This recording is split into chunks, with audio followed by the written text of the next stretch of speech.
Okay, guys, we have an article came out last night that could be a massive change coming in NCAA sports in general, but specifically baseball. And we're going to cover that right now. We're going to get into it. But before that, remember, guys, if you haven't subscribed yet, you've heard me say it 1,000 times, hit that subscribe button. Really helps us out. Hit the like button on the video.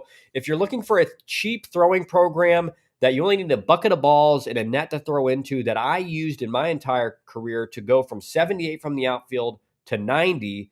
Scan this QR code right here. Again, a simple throwing program. It takes 10 minutes, 2 or 3 times a week. And not only will your arm get stronger, but it'll be more durable and more consistent in the game. If you're looking for hourly consulting, I'm also doing that as well. Scan this QR code here. With that, I'll answer any questions you have about the recruiting process, talk about what your current game plan is, what you need to do to start maximizing your exposure. And if you end up deciding, hey, Kyle, I want to work with you guys, one of your advisors, then that price you pay will be deducted from your overall fee. So it'll be like you spent nothing. And so, guys, appreciate all the support you put on the videos. Let's get straight into it because this is kind of crazy.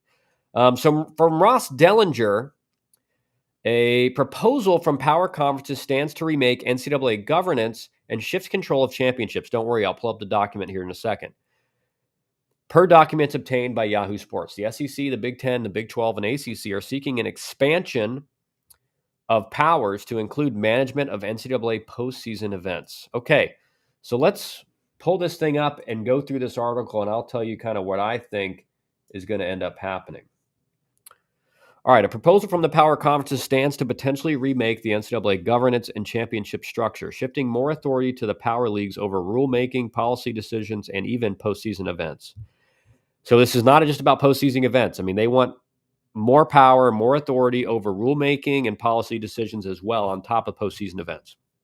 The proposal, a collaboration of the 4 power leagues, would grant the SEC, the Big Ten, the Big 12, and ACC rights to manage postseason championships such as the men's and women's basketball tournaments, assuming control over events that have long been operated by the National Association. The proposal is described only as a working document and is not a complete or approved product. That's important. That's important to note. But again, guys, we've talked about this about the super conference that's coming, right? And this is the ACC, the Power Four conferences making their move, recognizing that the NCAA is losing its power. They're getting sued. They're not winning they're not winning the lawsuits. Students, the student athletes are getting more and more power.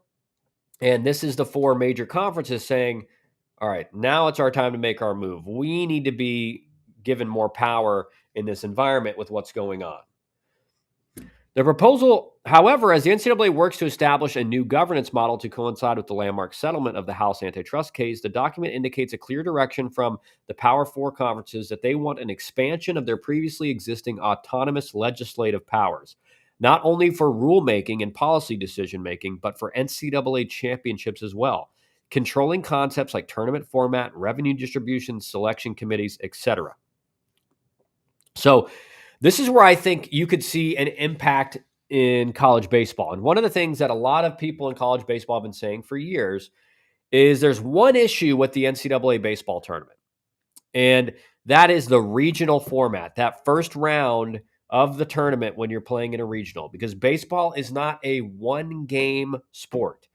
Baseball is a sport where any team can beat you in one game. It's much more accurate for the best team to win in over the course of a series.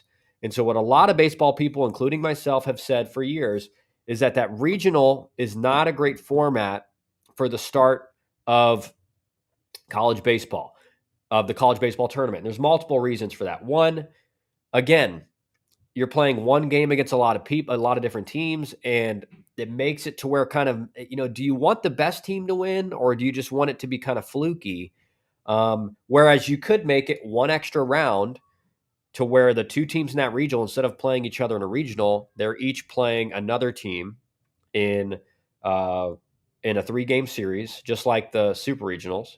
So essentially you would have 3 rounds of series, 3-game series, so 3 weekends. And It would bring in more money because you'd have more host sites. You'd have more rounds to watch on TV, so more people will be watching that. And the biggest thing is this: regionals are really bad for pitchers' arm health. I mean, if you're playing 5-6 games in a regional, I think it's 5 games max because I made it to the regional final many times, could never win it. But you're using guys that have already thrown a couple times in that last game. I mean, there's no other way to do it, especially now in the climate it is, the offensive climate. I mean, every game's like, there's 12 runs a game scored on average. And so you're going to have pitchers that, threw an inning like for game 1 and then game 3, and now they're on game 4 or game 5 and they're having to go 2 innings. Not good for pitchers' arm health in the regional format as well. I get it. The regionals can be exciting because of the potential upsets and the 4 seeds winning out and everything. But I think the 4 seed, again, you're still going to be able to see that even with making everything a 3-game series weekend. So we'll see. I mean, we'll see. I know a lot of people have been pushing for that. And with that, you could add teams as well to the tournament. So again, you just make it bigger, more access points, more money would come in overall for those host sites and everything like that. The proposal would create a new subdivision within the NCAA umbrella, an expected concept, and one included in NCAA President Charlie Baker's Project Division I plan he announced in December of 23. Yahoo Sports obtained portions of the document. When reached, each power conference confirmed the existence of the proposal. SEC Commissioner Greg Sankey cautioned that the proposal is only a conversation starter, as all of Division I leaders examine a new governance model. There have been 7 to 8 months of discussions about the NCAA governance decision-making process, Sankey told Yahoo Sports. We have a responsibility to develop an idea. We've circulated this with our conferences. We've let the NCAA president know this is an important time for change, and we think it is important to provoke thought. Right? So exactly what he's saying. I mean, in the current in this current climate, something has got to change. The governance model has to change because student athletes keep getting more and more power. And the Power Four, rightfully so, are basically saying we bring in all the money, we're paying all the NIL contracts, we're doing all this. We need more say in how things are operated, which you can't blame them for that. The NCAA Division I Board of Directors has recently created a working group to explore a new governance model. Sankey is a member of the working group, which is called the Division I Decision Making Group. Gotta love all these committee and group names; they're hilarious. ACC Commissioner Jim Phillips, a member of the NCAA Board of Governors, said leaders are attempting to find a governance structure that fits modern college athletics. More work needs to be done, he said. To me, this is part of the ongoing evolution of college athletics. So again, what they're saying without saying it is the NCAA is powerless. They're losing all this power. Every governance rule they make and policy that they make gets overturned by the courts. So we need more power. We need to step in and kind of fill this power vacuum that's going on. And again, it's not some kind of hostile takeover or anything like that, but they're just recognizing, I mean, this is the time to go. The proposal from the power conferences does not signal the long discussed breakaway from a national association, Sankey and other commissioners say, so not the super conference. And there remains a commitment to continue to grant broad access to postseason events. That includes the NCAA basketball tournaments, 2 events that give automatic qualifiers to the champions of all 32 Division I leagues. What about the baseball tournament? That gives automatic qualifying to the champions of all 32, right? They'll include the NCAA baseball tournament in there as well. The tournament dubbed March Madness is the crown jewel of NCAA sports, perhaps most popular for its feel-good upsets from low-seeded mid-major programs. Baseball tournament, same thing. Men's event is worth nearly $1 billion annually, by far the association's biggest cash cow that sustains the athletic budgets for many non-football and FCS programs. This is why I don't like the regional format, is because let's say if you lose game 1, it's really hard to win a regional then. In a 3-game series, you still got 2 games, right? Like you come back and win, you're not in a loser bracket. Now you're 1 game away from moving on. In the regional, once you're in that losers bracket, it gets really tough. And then you got to beat a team, you got to survive losers bracket, and then you got to beat a team twice in a row.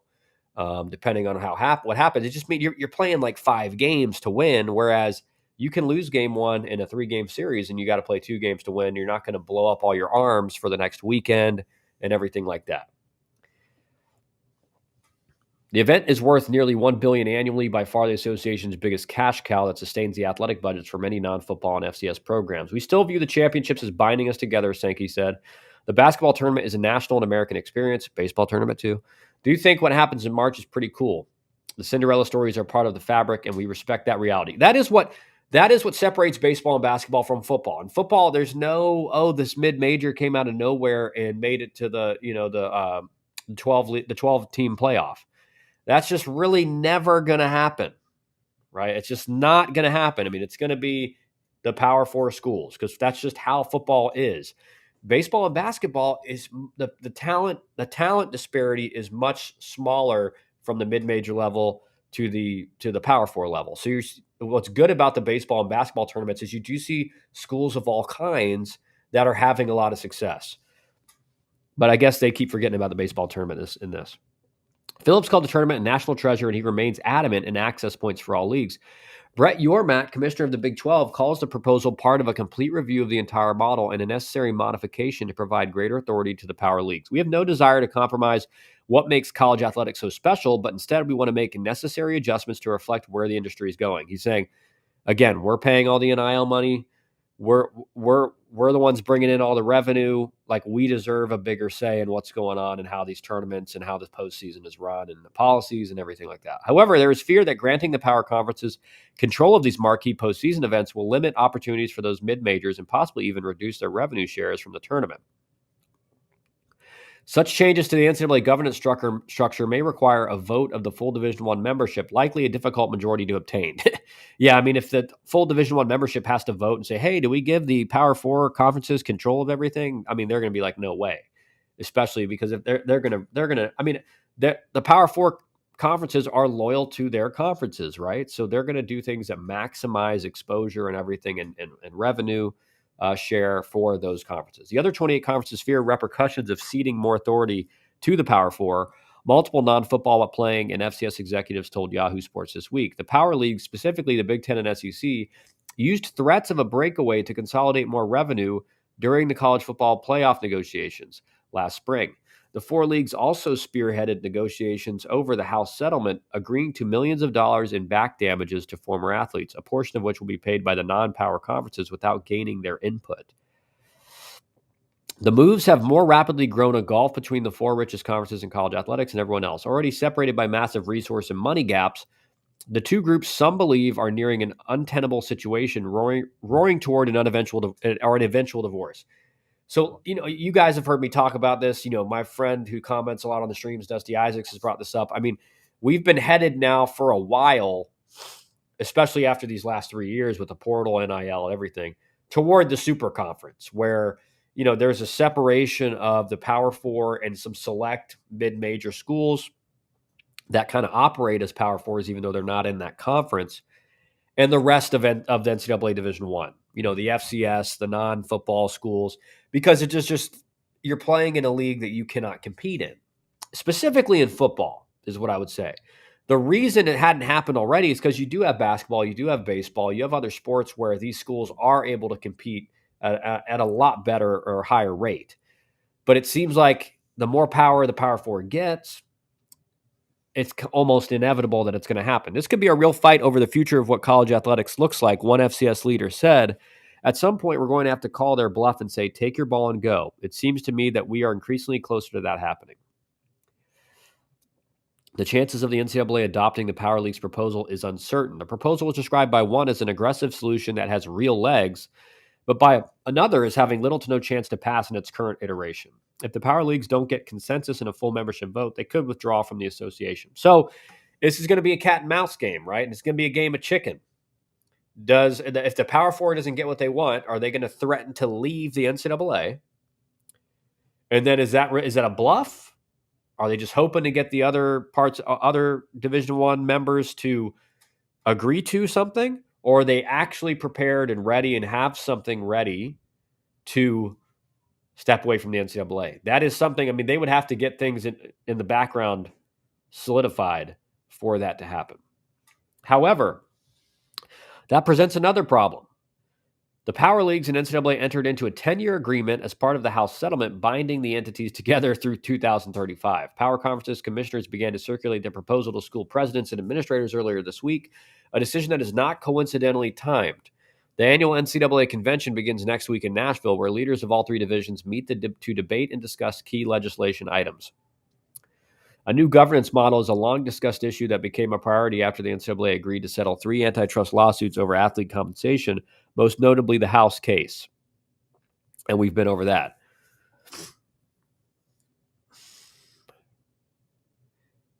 As part of the Power League proposal, the NCAA Board of Governors and D1 Board of Directors are likely to see their authority limited. The intent of the proposal is to create uniform policy among, at the very least, the 4 leagues. NCAA has operated as a fractured group for decades, with more than 300 member schools in Division I alone, all with different resources and cultural philosophies. Often misunderstood, the NCAA is a voluntary membership organization where schools create rules that the association then enforces. However, those rules have come under attack by the court. So what I've been saying, right?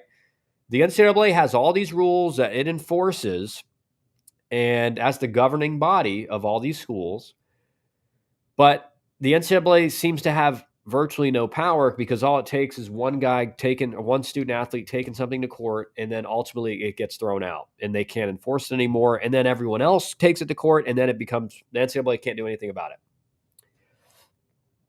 With those rules now crumbling, those money-generating powers within the 4 top leagues are moving closer to a professionalized model, a shift that necessitates wholesale structural changes, they believe. So the NCAA losing all its power, like I said at the beginning of the article, is the reason you're seeing this move by the Power 4. But the fact that the SEC, the ACC, the Power 4s, especially in basketball and football, and in baseball is getting there. It pretty much is in baseball as well. I mean, those are professional sports now. A large percentage of those guys, baseball are getting paid. Basketball and football, almost all of them are getting paid. So it's like things structurally need to change. In fact, in November, SEC Commissioner Greg Sankey and his president sent a letter to Baker expressing disappointment in a governance model that the NCAA staff showed commissioners in a meeting over the summer, and urging the association to grant the Power Leagues much more autonomy, not just in governance, but playing rules and championship tournaments.